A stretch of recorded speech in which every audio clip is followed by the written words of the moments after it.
The other thing we need to talk about is that the fibre is used to construct the fabric, because you've seen, we've looked at very standard illustrations of yarn, but they vary immensely. And in your book we've talked about staple, and in this case we're just looking at I think this might be wool or silk or something, it's a bit hard to tell.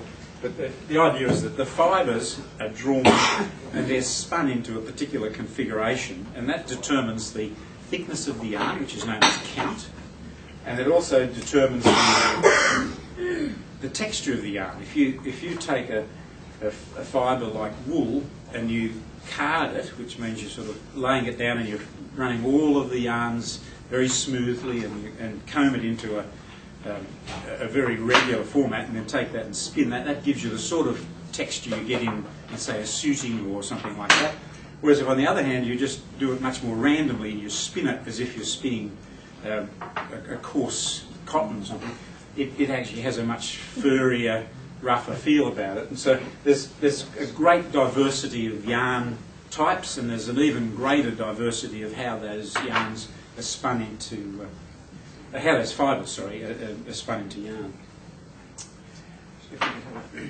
I was trying to get an illustration of, because we deal so much in polyester, trying to get an illustration of how a polyester is created, or a polyester fibre is created, and this is as near as I can find. On this left-hand side, on your left-hand side, there's a head through which the fibre is forced from its molten state, and it comes out a little like spider's web filaments. And those filaments can either be clustered together. You might remember when we looked at the square weave, the first photograph there, there was a pink fabric in the corner there with square. That was likely to be a cluster of fibres that are held together and woven rather than spun. So these are, you can see the filaments that are sort of held together. Another way of approaching that, in this case, is to pull those filaments that we've seen being extracted through the head, and just literally nipping them together, and they're called twits. So you get these filaments sort of laying down, a bit like very, very fine fishing line, and you sort of pull them together with little clamp effect, sort of. I don't know whether it's actually slightly melting it or whether it's in fact an adhesive they use. But two types. So some people call it crimping. So this here is actually the polyester beads that are melted and then poured into this hopper, and then it's heated and it's extruded, and the shape of the extrusion to some extent determines the lustre or the lack of lustre of the polyester. And then they'll take these filaments and they'll chomp them up and spin them so that it has more like a woolly look, and so there's lots of effects you can arrive at. A continuous filament polyester fabric usually is fairly highly resistant to pilling and things, because you're not sort of creating loose fibres, which is what causes pilling. That's a topic we can discuss at some other time, but it's quite popular for things like base cloths for draperies and bedspreads, because it has this uncluttered look about it.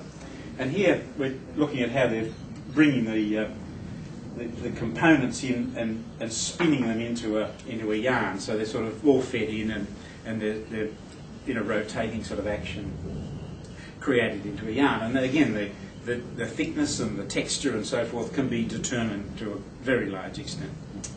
So, this is a recycled polyester picture, and I wanted to suggest that we can discuss this at some other stage, but there's a very big move towards using fibres that are reconstituted, so that particularly polyester, because it's said to be a non-renewable source in the same way that steel is non-renewable and aluminium and so forth. When you dig it out of the ground, it's eventually going to run out.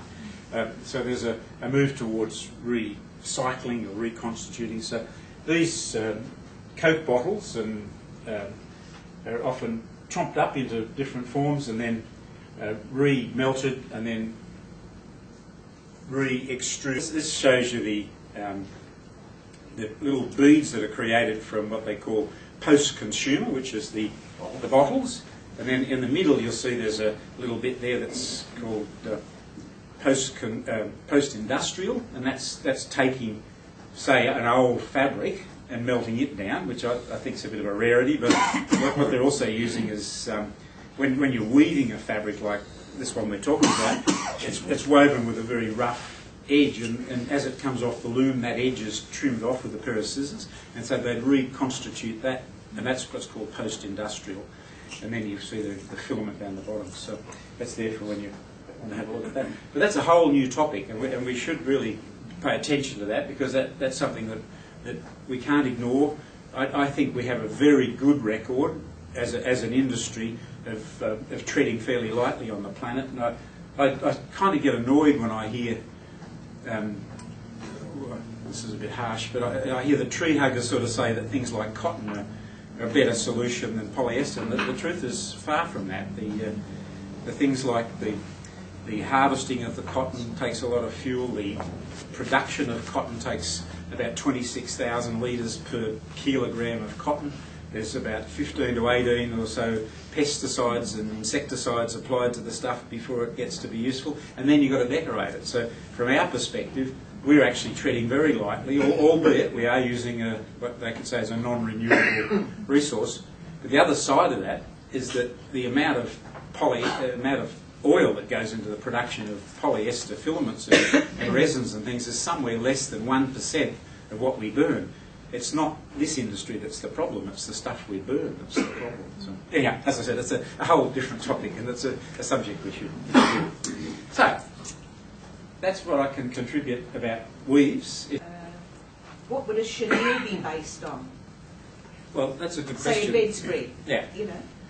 The chenille yarns will be one of these kinds of weaves if it's woven. This would be one of the yarns probably in the weft, because it's a bulky yarn, and it's actually created by having a third-dimensional yarn. If you pull the chenille yarn out, it looks a lot like a pipe cleaner. Can you picture a pipe cleaner with a sort of a twisted centre to it and little fluff balls?